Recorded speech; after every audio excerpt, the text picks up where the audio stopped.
Este es un podcast de Craft Courier,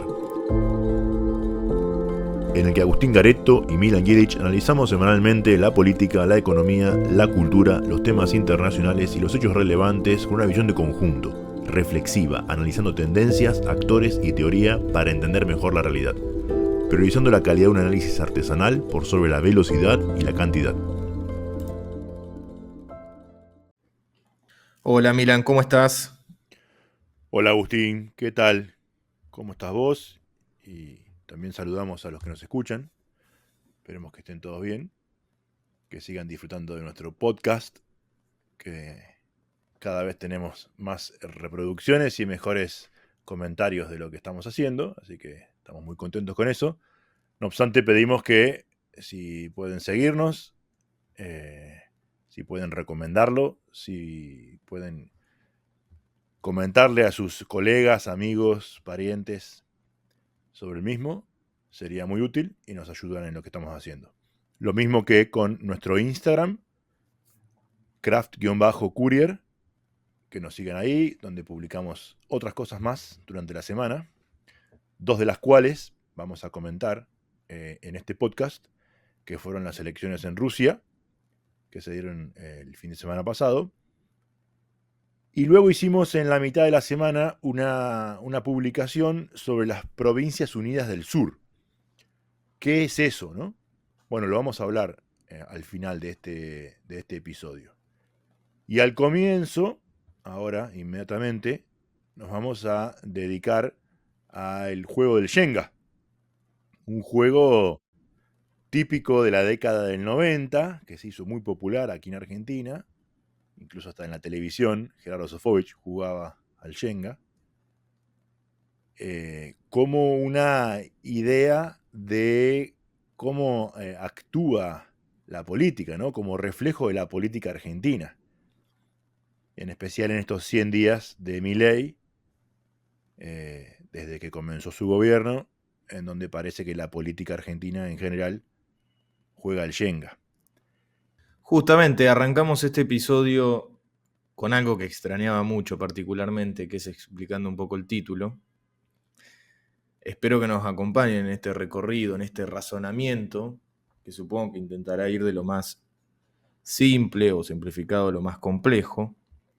Como vos dijiste, el Shenga es un juego que tuvo su apogeo en la década de los 90, que ya vamos a hablar de esta cuestión temporal, porque se puede hacer un paréntesis, porque coincide con otra cosa en la actualidad, eso de los 90. Pero vamos a centrarnos principalmente en el juego, que es un juego que requiere más de un participante. Eso hay que tenerlo muy en claro. Y que básicamente pierde la partida aquel participante al que se le cae la estructura.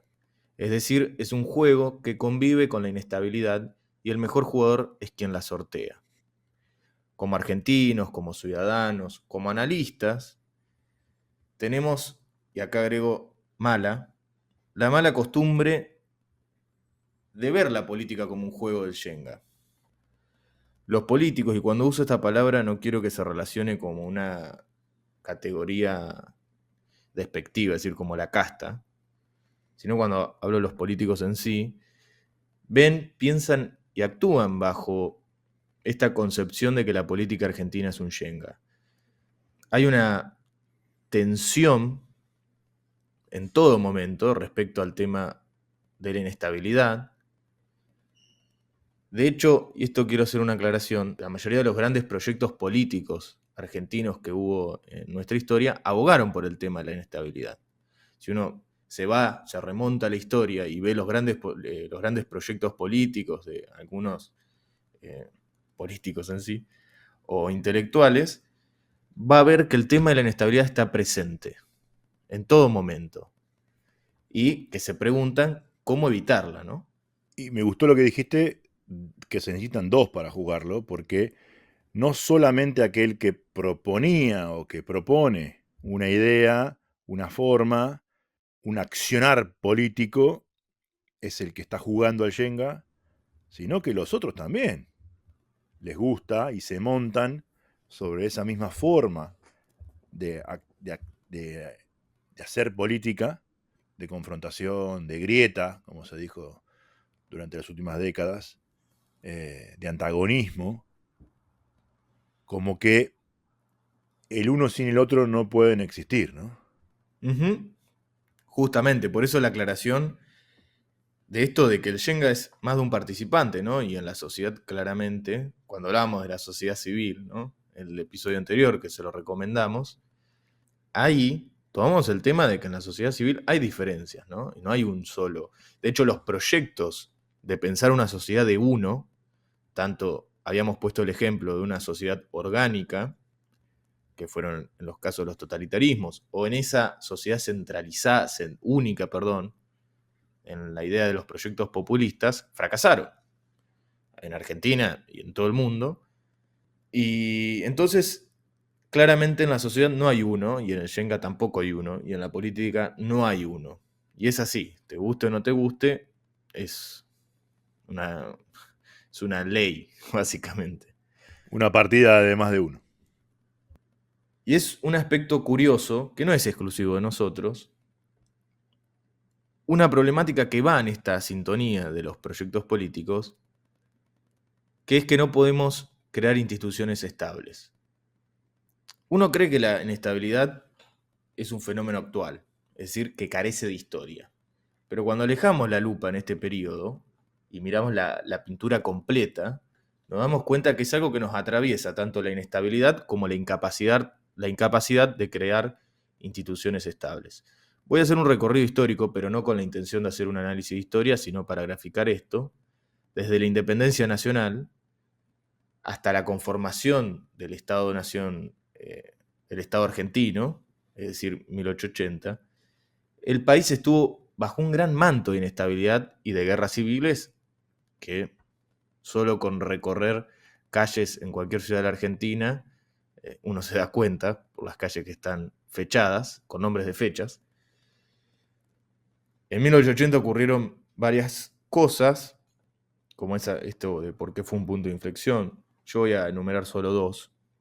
Una es la federalización de la ciudad de Buenos Aires o la decapitación de la provincia de Buenos Aires, que es una gran idea que plantea no solo Pani, pero en el nudo él lo plantea muy bien. Muchos historiadores hablan de esto. Alem en su momento hizo mucho hincapié en eso. Y otra cuestión que fue plantear la clandestinidad o la ilegalidad de las milicias provinciales. Es decir, la nacionalización de un ejército de carácter nacional. Básicamente, en términos weberianos, la conformación de un agente que personifique el uso el monopolio de la violencia legítima. La burocracia, la mano con la que ejecuta sus políticas del Estado. Tal cual. Pero los levantamientos, la inestabilidad, no desapareció y continuaron ciertas impugnaciones y batallas en pos de no legitimar al adversario. Si entramos al siglo XX, esta característica se ve más aún, ¿no? Es difícil encontrar, y acá esto, y por qué lo quiero señalar, es difícil encontrar consensos en las ciencias sociales. Vos muy bien lo sabrás, siempre hay dos bibliotecas, por lo menos, o dos miradas respecto a un fenómeno. Y se combate, entre comillas, en los argumentos. Pero hay un consenso en las ciencias sociales argentinas de que el siglo XX estuvo caracterizado por la inestabilidad política. Y es una explicación que se le da a todos los fenómenos que ocurrieron políticos en dicho siglo. Solo basta ver con la cantidad de sucesivos golpes de Estado por parte de las Fuerzas Armadas, pero también con las debilidades que tenían los gobiernos democráticos y los pseudo-democráticos, y acá hago una comparación post-55, en realidad después de la Revolución Libertadora, que es que si bien había una democracia, es real que había una proscripción del peronismo. Sí, incluso déjame hacer un poco más hacia atrás de revisión. Esto, vos decías la impugnación del otro y la no legitimidad del otro, del adversario, ¿no? Incluso dentro del radicalismo, al comienzo del siglo XX, estaba esta división entre personalistas y antipersonalistas. Personalismo, que es un concepto que me gustaría que tratáramos dentro de un rato, porque también tiene varias aristas que se relacionan con esto. Pero ya desde ese momento, incluso hasta el radicalismo en sus, se lo conoce como revoluciones, pero bueno, eran levantamientos, no sé cómo se lo podría llamar, de finales del siglo XIX, también estaban impugnando al poder, ¿no? Y no legitimando al que gobernaba. Justamente me hiciste acordar de algo que es hermoso. La Tribuna, el diario La Tribuna, un Sí. diario oficialista, en 1984 había subido una columna o una nota, como se le quiera decir, que decía que era tanto el fervor revolucionario de los radicales que si Alem llega al poder se hace una revolución a sí mismo. Pero sí, es clara esta cuestión de los levantamientos. Con la transición a la democracia en el 83, ya más para la cuestión de la actualidad, se creía con esa transición que se le ponía fin a la inestabilidad. Y ahí llegaron las crisis económicas, poniendo dificultades a dicho proceso. Y obviamente que el 2001 es la frutilla del postre, no fue el único. También la hiper de Alfonsín, que lo llevó a entregar el mandato antes de tiempo a Menem. Pero el 2001 fue como la frutilla del postre, ¿no? El punto culmine de esta inestabilidad. Acá hay que hacer una aclaración, porque los momentos de inestabilidad, o sea, a partir de los momentos de inestabilidad post del 83, el país logró transitarlo sin necesidad de romper con el régimen democrático. Es decir, que en el 83 expulsó del Shenga, por así decirlo, a las Fuerzas Armadas. No fue un día para el otro, eso hay que hacer una aclaración. Uno recuerda los levantamientos de los caras pintadas, pero se logró. Ahora, volviendo con el Shenga, los mejores jugadores del Shenga en Argentina fueron aquellos jugadores que no dejaron que la otra parte juegue. Es decir, los que sortearon la inestabilidad política fueron aquellos que impusieron un poder hegemónico, logrando que su adversario político no pueda tocar una pieza de la estructura. Podemos poner muchos ejemplos, Perón es el más claro, también estaban los militares. Hay varios más. Menem se podría decir, ese concepto que O'Donnell trata muy bien sobre la democracia delegativa. Otro más reciente, los Kirchner. Podemos decir que también es la intención de Milei, ¿no? Esto de que el otro no juegue. Sin embargo, el no dejar jugar al otro no significa que se haya solucionado el problema. Es una solución, entre comillas, parcial. Porque además, y también lo dijimos en el episodio anterior, hay una ley en la política inquebrantable y es que los otros también juegan. Los otros siempre juegan, aunque no los quieras dejar jugar.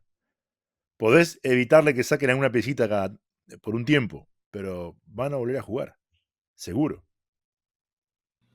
Van a volver a jugar y el no reconocimiento al otro, y acá sí podemos conectarlo con el personalismo que lo habías mencionado, ¿no? Porque el personalismo es otra cuestión que nos caracteriza. Que ojo, esto de la inestabilidad política y de los personalismos no es algo exclusivo de Argentina, ¿no? Lo que No, pasa es que en no, para nada. Argentina todos los componentes se van a la misma velocidad y en el mismo sentido y chocan. Y además es lo que más nos afecta porque vivimos acá. Tal cual.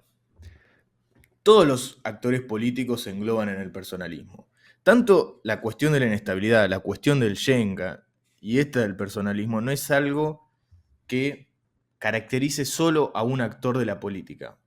Y cuando hablo de los actores de la política me refiero en especial a los actores con más poder o los más predominantes. Y acá lo quiero citar a Luciano de Privitelio, que fue el último episodio que hicimos con un invitado en especial. Él cuando se refería a la cuestión del populismo lo citaba a Rosanbalón y decía que el populismo no es un movimiento, sino que es un paraguas, es como unos lentes con el cual vemos el fenómeno, ¿no? Bueno, esto sucede lo mismo. Claro, es como la forma en la cual hacen política. Claro, tal cual, y están todos ahí. Todos no. Pero sí los predominantes, por eso debía de ser la aclaración de los actores Ahí está. predominantes en la arena, ¿no? También quiero hacer otra aclaración, pero esto es fuera del análisis. Yo soy extremadamente crítico de esta manera de actuar, pero sin decir que esto es malo o bueno, el personalismo tiene algo en especial que es cortoplacista, no concibe la transición. no existe transición en el personalismo. La persona, él, con mayúsculas, su proyecto, sus ideas, su solución parcial a la inestabilidad, mueren con él, ya sea una muerte física o una muerte simbólica. Se murió Perón, el ejemplo. ¿Qué vino después? Nada, el caos. Solo basta con agregar un libro de historia, ¿no? Sí. Sí. Déjame agregar que en la sociología el concepto de institución es como la cristalización de los hábitos, ¿no? Entonces, ¿qué quiere decir eso?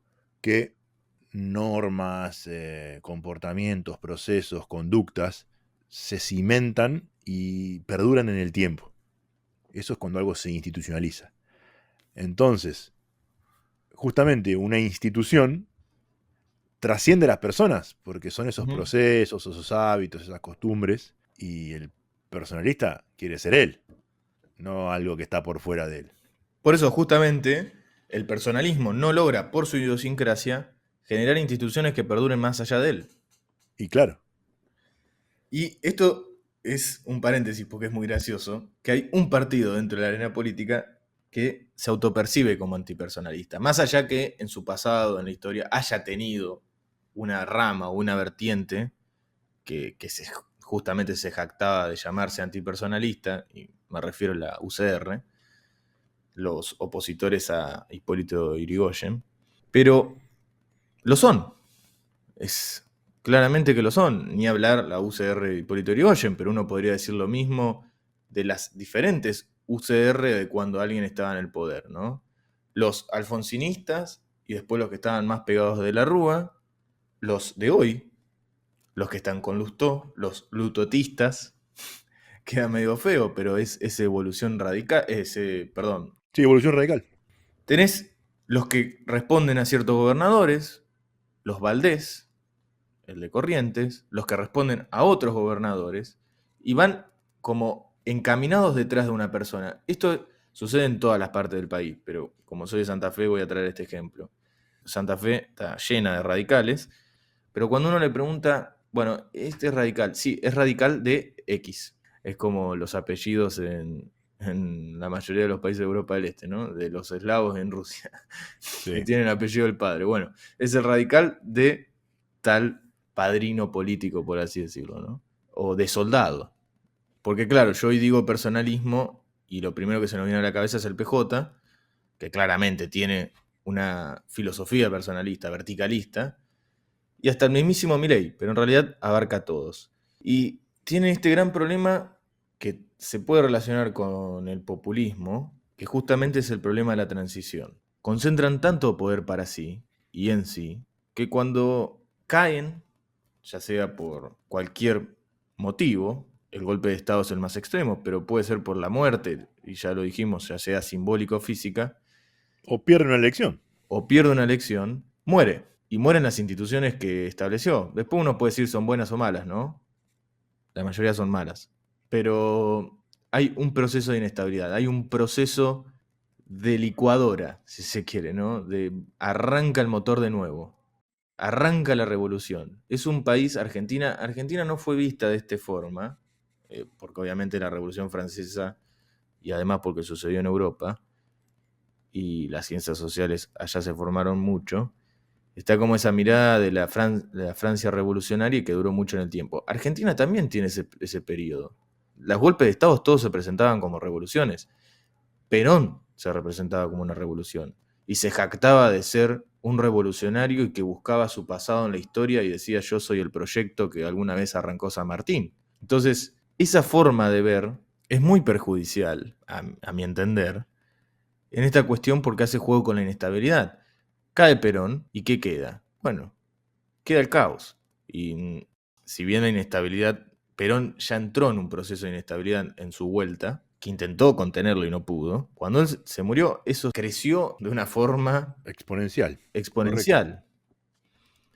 Y puede ser, o a mi manera de entender, hoy estamos en un proceso de inestabilidad política que lo venimos señalando de hace mucho, no es solamente de ahora, ¿no? No es algo que ocurre desde el 10 de diciembre del 2023.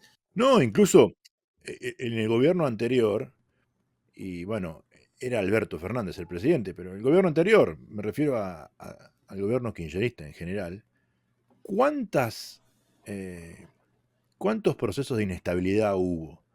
¿No? La 125 en el 2008, durante el gobierno de Alberto Fernández. Hay muchos estudios que lo dicen y que lo comprueban por haber hecho estudios en profundidad, con entrevistas, cualitativos, no cuantitativos, pero sí de mucha profundidad, como dije, de cómo se fue formando todo un grupo de gente que estaba cansada del encierro, que estaba cansada de que la economía se había desplomado por la cuarentena eterna y demás, que es parte del caldo de cultivo que termina en la elección de Milei el año pasado. Ujú. Esa gente, en parte, se autoformó por estar enojada con lo que estaba sucediendo. Las marchas, las movilizaciones, eso fue agrupando a mucha gente. Después Milei supo canalizarlo. No recuerdo si fue hace 3 o 4 episodios. Dijimos, bueno, fue el que más gritaba, entonces los que gritaban lo tomaron como el que los representaba, más allá de sus ideas y demás, pero ahí hay un claro ejemplo. Hemos citado en alguna oportunidad también ese documental que hizo La Nación, que es muy cortito, está en YouTube, de quiénes son los que votan a Milei después de las PASO. Recomendamos que lo busquen. Y bueno, esa gente se fue formando en aquel entonces, ¿no? Cuando todavía Milei asistía a las marchas de Moyano. Tal cual. Y hoy hoy no, fue el martes pasado, pero se cumplieron los 100 días del gobierno nacional, en realidad de Milei en el poder nacional, en el sillón de Rivadavia, y claramente tiene una postura que juega con la inestabilidad. Es decir, no es un actor político que dice, bueno, el Shenga, por ponerlo en las palabras que estamos estudiando esto, no sirve para ver la política, para entenderla, para actuar. Tenemos que buscar algo superador. Sino que dice, vamos a jugar a eso. Y el vamos a jugar a eso, primero hay que ver si es bueno jugando al Shenga. ¿Qué pregunta, eh? ¿Es bueno jugando al Shenga? Y después, si se propone hacer los que hicieron los mejores jugadores del Shenga en Argentina, no jugar a los otros, ya le vamos spoileando de que eso es una solución parcial. Es ponerle, no sé, a un reactor nuclear porque es que está por explotar, una curita. Ahí es el peligro donde yo quisiera poner un poco más el ojo, y en esta cuestión de revolucionar las cosas, ¿no? Y déjame destacar 2 características que veo en el gobierno de Milei, en la actitud de Milei, que es de las que veníamos describiendo. No dejar jugar al otro. No tiene la lapicera, pero no tiene tanto el poder en el Congreso, en las provincias y en los municipios. Pero vos fíjate que su actitud confrontativa de cancelación es permanente y con todo el mundo. A todo el que no piensa como él, lo cancela. Vos no sabes esto, no sabes lo otro, no leíste, no la ves, ¿no? Es una actitud de cancelación, claramente. Y la otra es el tema del personalismo, que si hay alguien que es personalista es él, ¿no? La libertad avanza. Decir que le pusieron un nombre, podrían haberlo llamado Javier Milei, directamente, ¿no? Y estos Bueno, días voy a últimos, hacer una aclaración ahí. sí, Perón cuando ganó era el Partido Laborista, por las dudas. No era el sí, justicialismo. también, Hay que darle un poco de tiempo. sí, sí. Después ni justicialismo, después fue peronismo, directamente, Directo. directo. Estos últimos días, para darle un poco de coyuntura, ¿no? No sé, una senadora que contrató a sus familiares, el otro que se subió el sueldo, y él les manda, bájense, cambien esto, se involucra en todo, ¿no? Está desde Twitter hasta el sueldo de un asesor del Senado, lo maneja todo él, ¿no? Sí. Personalismo siglo XXI. Personalismo del siglo XXI, y que hay que volver a poner el acento acá. No es una cuestión que solo lo caracteriza a él, sino que a varios, y de hecho hay un gran problema, y acá creemos que vamos a hablar de la oposición, es que la oposición está buscando, si los sectores distintos de la oposición, por ejemplo, tomemos el peronismo, está buscando, bueno, quién va a liderar el grupo, ¿no? ¿Quién Sí, va a juntar el ganado? déjame decir, por un lado, que es lógico que haya líderes, es natural al hombre. Gaetano Mosca a principios del siglo XX decía, siempre gobiernan pocos y obedecen muchos, natural del hombre, con lo cual siempre va a haber un líder y por lo general tiene una cierta verticalidad toda institución, cualquiera, desde un club de fútbol hasta, no sé, un grupo de jubilados. Siempre hay alguien que toma decisiones, que lleva adelante la cosa. La mayoría prefiere siempre que alguno resuelva. Eso es natural y así funciona, ¿no? Por otro lado, que no quede como, bueno, Milei es el único que lo hace, tal cual como lo dijiste vos, eso lo quiero enfatizar, ¿no? Cristina era la omnipresente de todo, aún siendo vicepresidente era más importante que el presidente, Ujú. ¿no? Volvamos a Néstor, veo en las paredes de acá del conurbano sur, ¿no? Pintadas ahora en los últimos días. Volvamos a Néstor. No es volvamos a la idea, no, a Néstor. Personalismo puro, ¿no? Néstor. ¿Qué hacía Néstor? Nada que ver con lo que ellos creen, pero no importa, volvamos a Néstor. Y ni que hablar, mencionaste Lustó, ¿no? Si Lustó llegara al poder, ¿sabe qué? Le pone a todas las calles Lustó. Olvídate. No me cabe ninguna duda. No me cabe duda, seguro. Pero tocando esta cuestión que habías dicho del liderazgo es natural, eso yo estoy de acuerdo. Ahora, una cosa es el liderazgo, no sé si llamarlo antipersonalista, sino un liderazgo que trasciende a quien lo es. Y otra cosa es el liderazgo personalista al cual hacía referencia. Porque en ese caso de Cristina vicepresidente, y los sectores esperaban que, bueno, actúa, ¿no? Los sectores propios, ¿no? Y hoy Claro. están esperando eso, ¿no? Actúa. Y hay otros que están esperando, bueno, perdón, están empezando a ver lo que se viene ahora de cara a 2025. Y acá el claro ejemplo fue un video que circuló de Ferraresi, en el cual dice o da a entender que no estaría yendo con la cámpora y que habría que pegarse más al gobernador de la provincia de Buenos Aires, que es Axel Kicillof. Nosotros hablamos en una oportunidad, no recuerdo cuál, de cierta autonomía de Kicillof respecto a la cámpora, que puede, que para decírselo a alguien que quizás no está todo el día, y es entendible que no esté todo el día consumiendo política, ve la cámpora a Kicillof y le da un símbolo de igual en el medio. Y en realidad tiene cierta autonomía el gobernador, y Ferraresi lo está empezando a poner. Ferraresi, intendente de Avellaneda, ex ministro de Vivienda de Alberto Fernández, para ubicar a quien no lo conoce. Que en su momento era ultra cristinista, pero bueno, como todos los varones del conurbano, alistan las Se acomodan. banderas al Sí. poder de turno. Dual de Kirchner es el mejor ejemplo.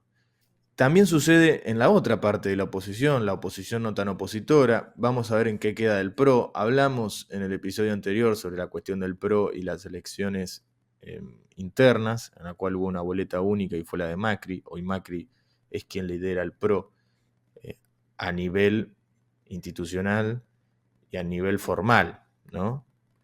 Y te digo que me parece bien, que haya sido electo él. ¿Sabes por qué? Porque él fue el que lo creó, el que le dio su identidad, aunque es una identidad, bueno, es macrismo, digamos, ¿no? Líquida. Claro, no es que tienen un proyecto de país, ya lo dijimos la vez pasada. Pero bueno, él le dio esa identidad, él fue su principal candidato durante mucho tiempo, fue presidente. Está bien que lo siga liderando. Todavía tiene edad como para seguir estando en política. Y bueno, si él cree que lo que él hizo está bien o su partido es el mejor y demás, está perfecto que lo lidere y que se presente a las elecciones, que dé el debate público, que dé sus propuestas de solucionar los problemas y veremos cómo le va con eso. Para mí está bien. Sí, sí, yo no, ni bien ni mal, es simplemente señalarlo. También señalar otra cuestión, que es, durante los últimos 4 años, él decidió estar por fuera de las cuestiones políticas, por lo menos a nivel formal o a nivel visible. Y ahí me parece mal, a lo contrario del otro, ¿entendés? Porque, claro, soy coherente con lo que digo, porque habiendo sido presidente, por más que haya perdido, él se alejó y se alejó de una manera como, viste, diciendo, quieren matar al padre de la criatura, me quieren excluir. El que se fue a Cumelén allá en Villa Langostura fue él, ¿no? Yo recuerdo, bueno, un caso concreto, ¿no? Mariano Rajoy. Él estuvo en el gobierno en un tiempo, después perdió las elecciones, se fue del gobierno, después volvió al gobierno. En el tiempo ese, en el interregno, siguió siendo el líder del Partido Popular Español. Porque, bueno, los demás lo consideraban como el líder, por más que haya perdido las elecciones, seguía ahí estando, ¿no? Y volvió después al gobierno de vuelta. Yo creo que esa es una actitud no personalista, sino de un animal político, ¿no? El que busca el poder y cree que sus ideas son las mejores y trata de impulsarlas. Y si tiene apoyo de los demás, está bien, está perfecto que lo siga intentando. Ahora, si él había sido el padre de la criatura y porque le fue mal en unas elecciones, se va a ir a Villa Langostura, por más lindo que sea Villa Langostura, y bueno, para mí ese fue un error gigantesco, ¿no? Ahora me parece que está haciendo las cosas bien. Sí, podemos decir cierta madurez respecto a la actitud, ¿no? Me parece una buena definición, sí, comparto. Vamos a ver en qué queda esto. Yo creo que es un tema lo cual lo vamos a hablar en varios episodios más, porque es un tema que no es una cuestión que sucede en una semana y pasa, ¿no? Es un fenómeno que, como dije, ¿no? A la Argentina la caracteriza de sus inicios, no es algo ni siquiera que sucedió del 2001 a la fecha o del 2015 a la fecha o cualquier fecha que se ponga. Sí es un gran desafío que quizá la Argentina se tendría que poner a debatir. Coincido. Además, por todos los resultados que ya tuvimos, ¿no? Entonces, si uno mira para atrás y dice, bueno, todos estos resultados que tuvimos nos fue mal, ya sea porque vino un gobierno militar de facto o por un gobierno débil, tuvo malos resultados, intentemos cambiarlo. Entonces es un desafío, la cuestión de las instituciones estables, que debería darse. Y seguramente lo vamos a tocar en varias oportunidades. Se puede solucionar, yo creo que Francia lo ha hecho muy bien. Hemos hablado de Francia muchas veces. La Tercera República post-Napoleón, sobrino de Napoleón, y también lo que fue Francia post guerras mundiales con la aparición de Gaulle y la Quinta República. Mirá, una sola cosa quiero agregar al tema, y es que para, para poder cambiar esta actitud, ¿no? De inestabilidad, este juego de inestabilidad que tiene la Argentina, ¿no? Hay algo que es central que hace falta para poder salir de eso, y es tener un proyecto de país claro, con un programa de gobierno, de lo que carecen todos los demás. Creo que es un autor argentino que se llama Lamas, creo, no recuerdo, después si me equivoco lo corregiré en la descripción. Y si estoy correcto, igualmente ponemos el libro. Describe que la política tiene tres fases, ¿no? La fase agonal, que es llegar al poder y mantenerse en el poder. La fase arquitectónica, que es saber qué hacer cuando uno llega al poder y ejecutarlo. Y él dice la fase plenaria, que es hacer ambas a la vez. Mientras uno va buscando llegar al poder, ir elaborando y pensando qué va a hacer cuando llega. Y cuando está en el poder, ejecutarlo, además de intentar mantenerse en el poder. La fase agonal en Argentina está en su mejor expresión. Siempre lo tuvo, ¿no? Es para escribir libros. Esto de la pelea, el Shenga, ¿no? La inestabilidad, etc. El problema es que falta la otra. Entonces, por más buen jugador que uno sea en el Shenga, de llegar al poder y mantenerse y evitar que los otros nos ganen en ese juego, si no se tiene un proyecto de país y un programa de gobierno y se lo ejecuta con el bien común como fin, donde estamos todos, va a venir otro que juegue mejor que nosotros al Shenga y va a pasar ese al poder y así sucesivamente, sin generar una mejora y un avance del Estado, de la sociedad, de la nación, de la Argentina en general. Y obvio, por supuesto, eso repercute en la vida individual de cada uno de nosotros. Ahí está la clave. Un círculo vicioso. Exactamente. Y la salida de ese ciclo vicioso es con un proyecto de país y un programa de gobierno. Porque el programa lo que permite es buscar consensos de los Ujú. otros jugadores. Y voy a ser muy claro, un programa no es la listita de supermercado del pacto de mayo de Milei, en donde son 10 puntos. Viste que siempre se dice, no, Argentina tendría que tener 10 puntos, y justo hizo 10 puntos. Ni 9 ni 11. Los 10 puntos del dicho, ¿viste?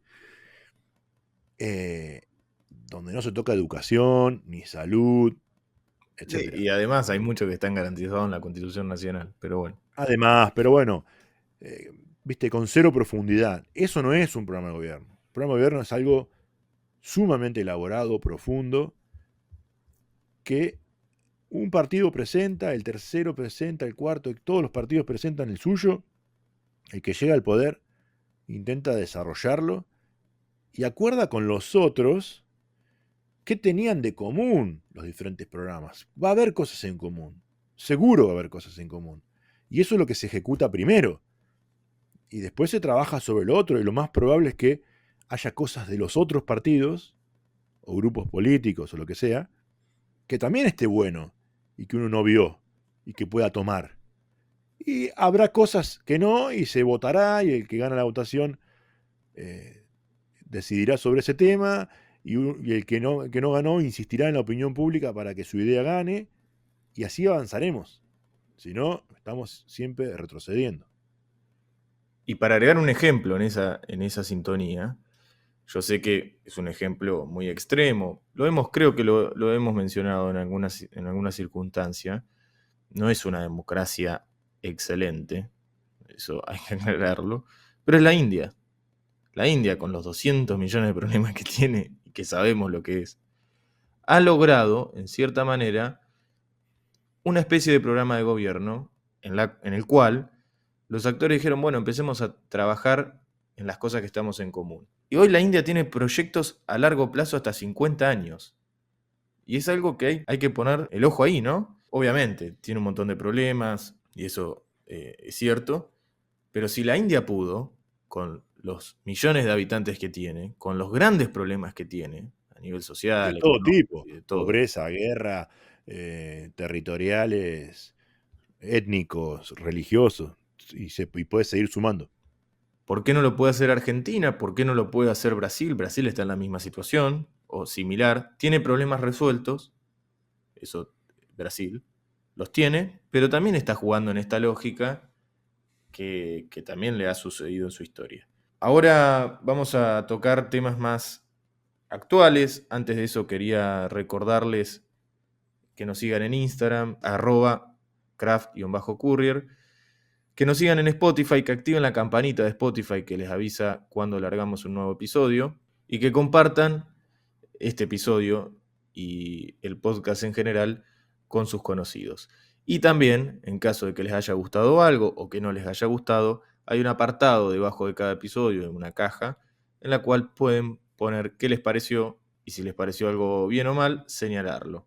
Y se lo agradeceríamos. El feedback nos viene bien para saber cuál es la recepción que tenemos de los episodios que hacemos. Hay muchos que nos lo comentan de manera privada, pero bueno, hay gente que escucha que no los conocemos, así que está bueno que nos dejen ahí sus comentarios. Bueno, tocando temas más actuales, temas que han sucedido esta semana, en el episodio anterior hemos hablado de las importaciones, en realidad de la apertura de importaciones de ciertos productos alimenticios, y habíamos dicho que no habíamos encontrado la lista, que no habíamos encontrado información al respecto, ni nada por el estilo. Habíamos señalado que eso nos parecía de una forma negativa.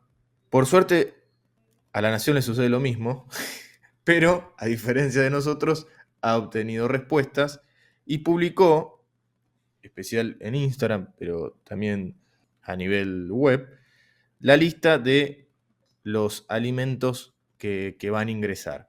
Son varios, ¿no?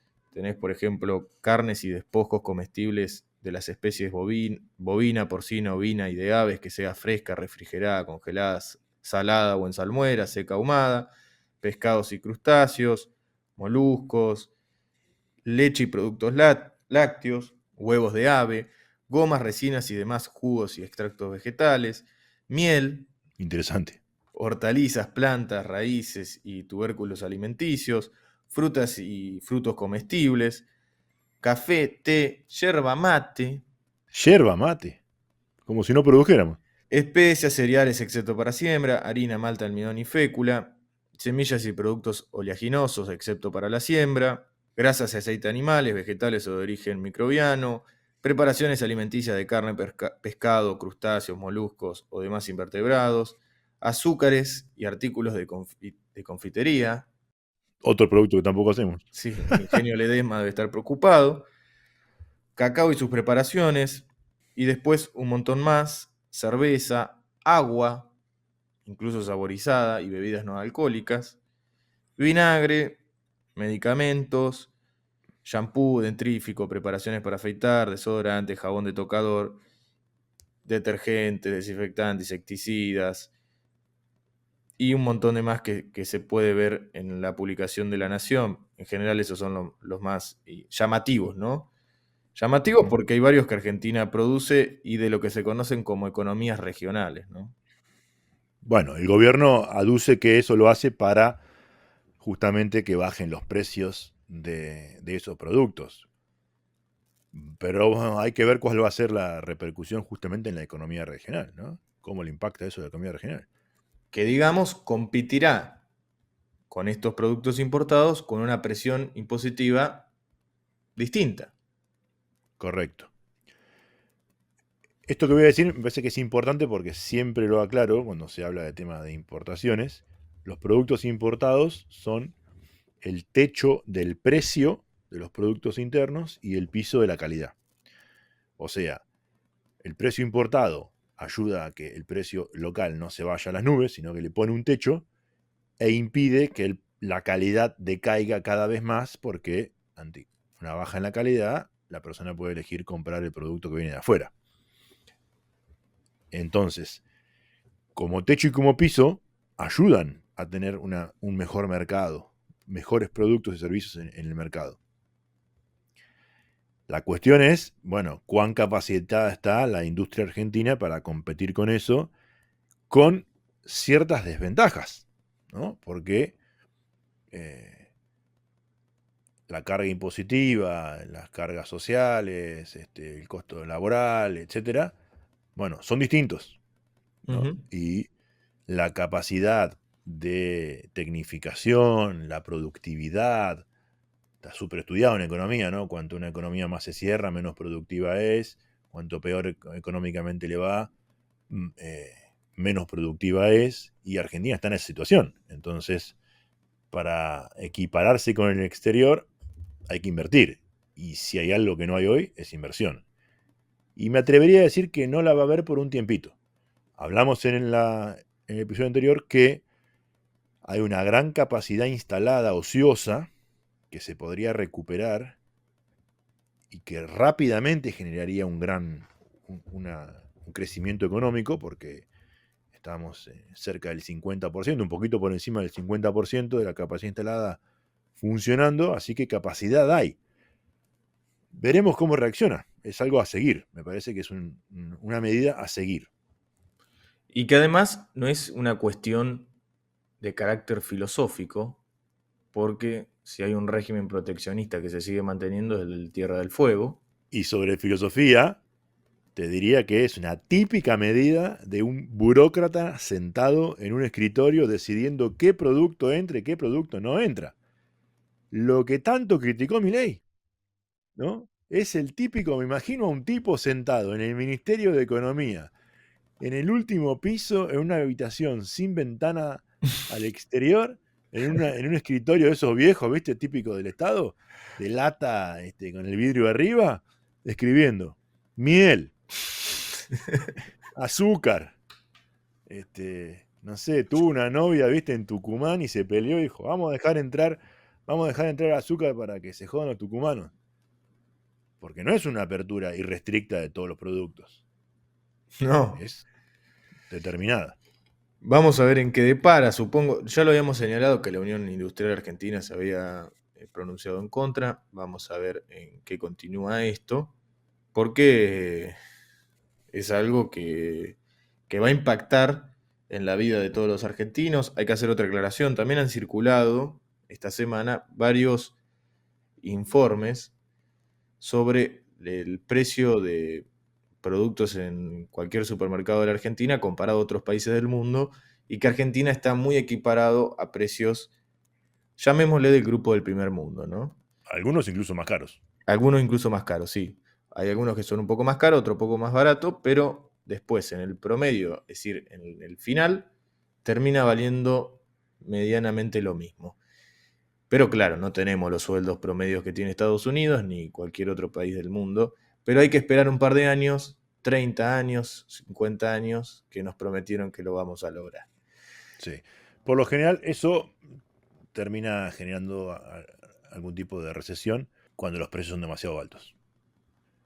O cuando está esa disparidad, bueno,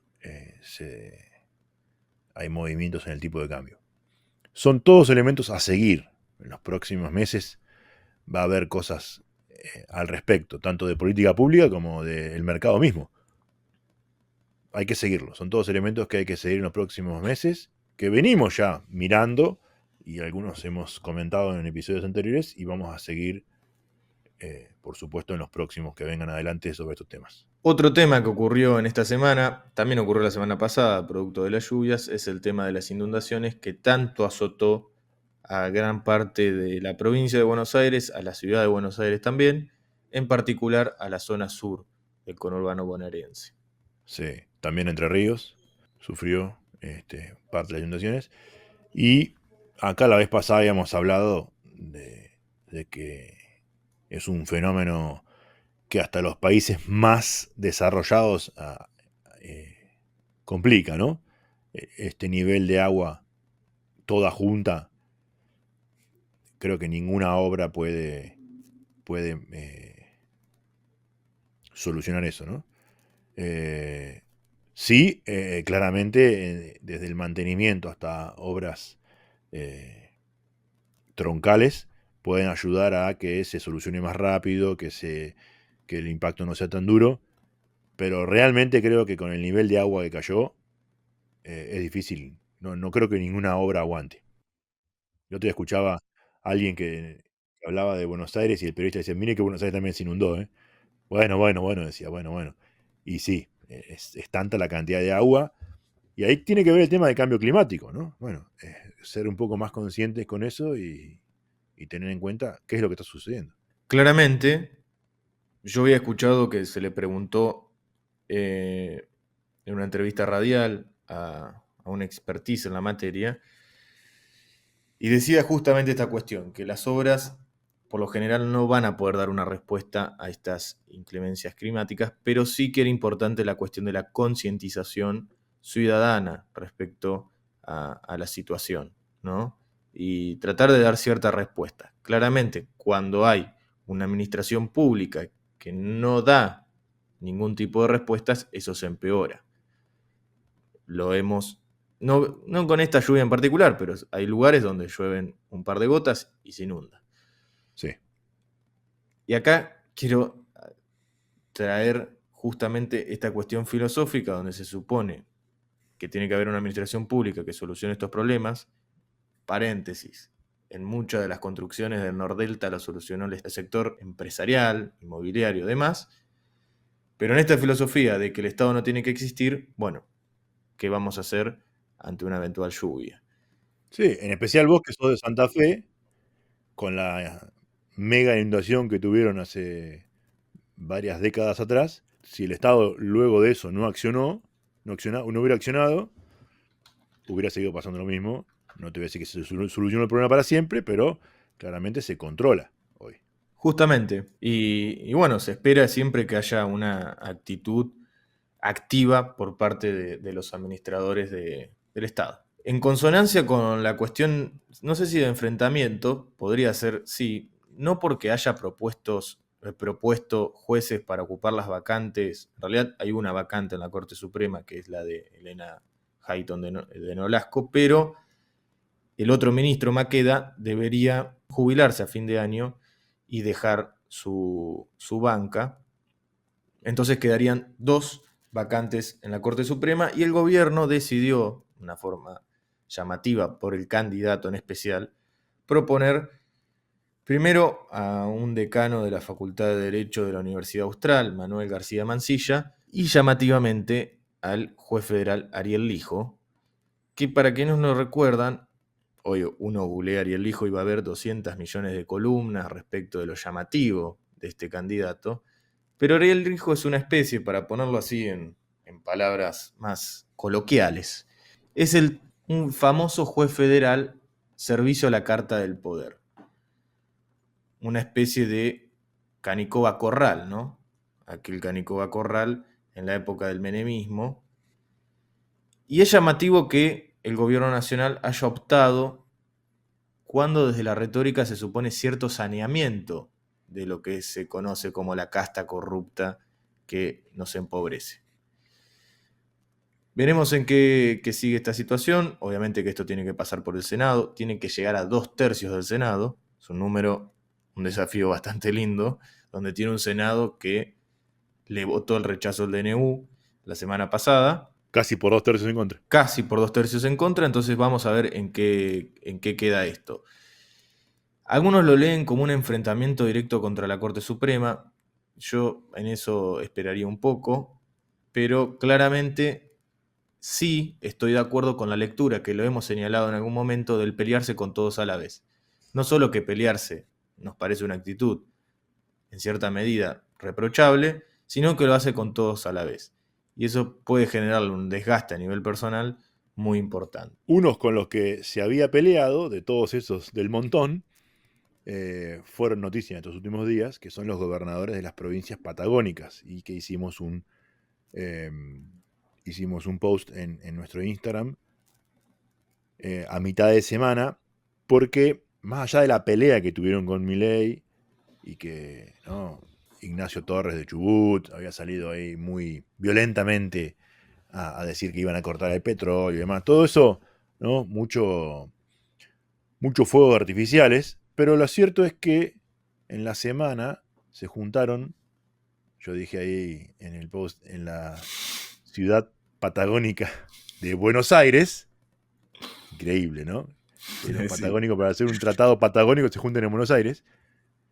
En fin, se juntaron y firmaron un documento para crear el Consejo Patagónico de Desarrollo Económico. Y eso sí es interesante de analizar. Lo otro te dije, fuegos artificiales, ¿no? Eso sí es interesante de analizar. Es algo que incluso se remonta a la reforma del 94 de la Constitución, que habilitó la formación de regiones, y en el 96, ahí sí, en Santa Rosa, en La Pampa, se juntaron y dieron comienzo a la formación de esta región, ¿no? Pero el tratado de desarrollo económico, este acuerdo de desarrollo económico, es algo muy interesante para poder generar políticas activas de desarrollar las potencialidades que la región tiene. Y eso no tiene nada que ver ni con la pelea, ni con nada. Todo eso me parece que para la tribuna, ¿no? Esto sí está bueno. Y esto sí es algo para mirar. Son de partidos distintos, peronistas, provinciales, más kirchneristas, los peronistas, menos kirchneristas, peronistas. De todo tenés ahí adentro. Pero se juntaron para tener políticas comunes de desarrollo económico, al estilo de las estrategias de desarrollo como tienen los países a los que mejor les fue implementando esto, Irlanda, Australia, Nueva Zelanda, que se han trazado objetivos, se han trazado cómo alcanzarlos, diferentes procesos, involucrando a diferentes actores, públicos, privados, locales, de nivel provincial, incluso con el país lo pueden llegar a organismos internacionales. Me resulta muy interesante que hayan iniciado eso, quiero ver cómo evoluciona, qué impacto tiene, pero creo que esas sí son las medidas que nos van a sacar adelante, ¿no? Sacándolo de la pelea, porque al final lo que sale en los diarios es, bueno, se juntaron los patagónicos que se habían peleado con Milei. ¿Qué importa si se pelearon o no pelearon? A mí no me interesa eso, porque lo que me interesa es, bueno, ¿qué estrategia de desarrollo van a generar? ¿Qué actores van a involucrar? ¿Qué políticas van a generar? ¿Dónde van a generar incentivos, infraestructura? ¿Qué mercados van a abrir? ¿Cómo van a incentivar la inversión? Espero que realmente vayan en esa línea. Creo que va por ahí. Esperemos que así sea. Esperemos que avance y que no quede como una promesa y que realmente tome forma y que también sirva de incentivo para el resto de las regiones. Eso también. Claro, Cuyo puede hacer lo mismo. De hecho, Mendoza ha tenido históricamente una política de desarrollo de su industria vitivinícola muy potente, de inversiones. Cuyo podría hacer lo mismo, el NOA, el NEA, la región centro. Ojalá que se avance por ese camino. Otra noticia que hemos tocado en Instagram, y lo vamos a hacer muy breve, es la elección de Vladimir Putin, que ha ganado el pasado domingo. Una vez más. Una vez más, el quinto mandato por 87,27% de los votos. Si mal no recuerdo, la participación electoral rondó el 70%. Hay que hacer una aclaración. Él sí que no deja jugar al Shenga a nadie. No, tiene las fichas todas para él. Él no deja jugar a nadie. Las alternativas que había eran simpatizantes del régimen. De hecho, sé que decís no deja jugar a nadie a Jenga, me viene a la mente otro juego, el del dominó, ¿no? Uno fue viendo a lo largo de los meses previos a la elección lo mismo que también pasa en Venezuela, ¿no? Que van cayendo las fichas del dominó de los opositores. Cae una, cae otra. Bueno, en el caso de Rusia incluso Un falleció una asesinato. persona. Sí, lo mataron, bueno, pero bueno, murió. Ujú. No, ¿no? Pero van cayendo las fichas. Uno cae preso, el otro lo exilian, el otro, bueno, fallece. Y así van cayendo las fichas. Claro, no queda nadie después. Queda el solo, ¿no? Muy preocupante eso. No lo es más fuerte que yo. Es una estrategia que también Perón usaba en su época, las detenciones a opositores por cualquier tipo y no los dejaba Seguro, presentarse. seguro. Pero tocando el tema de Putin, que la prensa occidental lo ha señalado como una farsa las elecciones, muestra este avance de cierto autoritarismo. Y acá quiero hacer dos flechas, ¿no? Primero, del lado del autoritarismo, estamos viviendo experiencias en la región. Vos mencionaste el de Venezuela, también en El Salvador. Bukele, correcto.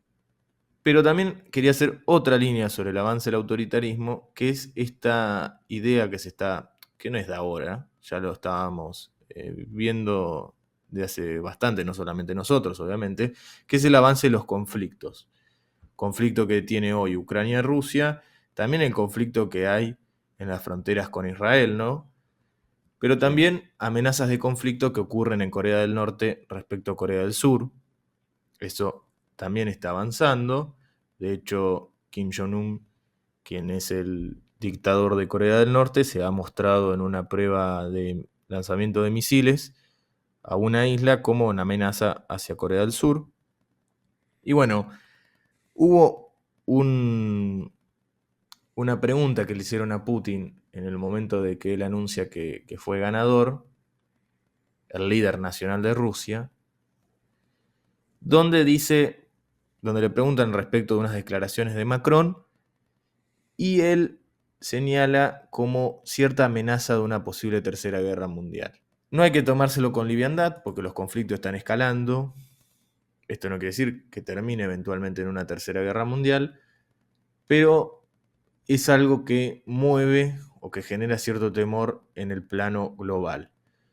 Otra cosa más respecto a la elección de Putin es que, por ejemplo, hay políticos europeos que no se atreven a señalar, ya sea en forma de reproche o en forma de preocupación, la cuestión de Putin. Nosotros hemos puesto en el posteo la declaración de Matteo Salvini, ministro italiano y líder de Liga Norte, donde dijo que cuando un pueblo se expresa siempre tiene razón. Claramente hay cierta sintonía en algunos líderes de Europa Central, de Europa del Este también, que están en sintonía con la retórica, por lo menos, o la forma de actuar de Putin. Vamos a ver cómo termina esto. También las elecciones de Estados Unidos son muy importantes al respecto. Está cierto rumor de cuál va a ser la actitud de Estados Unidos si Donald Trump gana. Vamos a ver en qué termina. Todavía falta que corra agua por debajo del puente. Y otra cosa a seguir es la candidatura de Ucrania tanto a la OTAN como a la Unión Europea. Si eso sigue avanzando, no sé si este año o el año que viene, ¿qué va a hacer el resto de la Unión Europea si Ucrania se convierte en miembro de la Unión Europea? Por eso lo veo difícil que suceda, porque si sucede, va a tener que salir en defensa. Y claramente, si lo atacan a un miembro, tiene que responder la Unión. Claro, entonces, bueno, hay que seguirlo porque es interesante. Es un debate que se da en Europa hoy. Bueno, lo aceptamos, no lo aceptamos. Si entra ni que hablar si entra en la OTAN, ¿no? Si entra en la OTAN, claramente lo tienen que defender después. Firma y tienen que defenderlo. Bueno, y ahí, ¿qué? La Unión Europea va, o la OTAN, o Estados Unidos adentro, va a chocar directamente con Rusia. Bueno, veamos qué pasa. Es algo a seguir. Y hay novedades permanentemente respecto de eso. Y que son cosas que nos tocan, ¿no? Por supuesto. Y no por cuestiones meramente diplomáticas. Brasil tiene una posición sobre Rusia porque depende de muchas importaciones de Rusia. Entonces, hay que ver, lo mismo nos sucede a nosotros con respecto a China, por ejemplo, Claro. que es un socio comercial muy importante. Vamos a ver en qué continúa. Creo que hemos tocado varios temas y hemos cumplido con lo que nos propusimos. Se viene una semana también fuerte. Está empezando a cumplirse aquello que dijimos muchas veces. No sabemos cuál, no sabíamos, yo creo que tampoco seguimos hoy sin saber cuál va a ser el resultado del gobierno de Milei, pero con toda claridad va a ser un tiempo muy interesante para estudiar porque van a pasar un montón de cosas y están pasando un montón de cosas, están empezando a pasar un montón de cosas y así van a ser las próximas semanas, sin ninguna duda. Nos vemos el próximo viernes, Milan. Nos vemos la semana que viene. Chao. Un abrazo.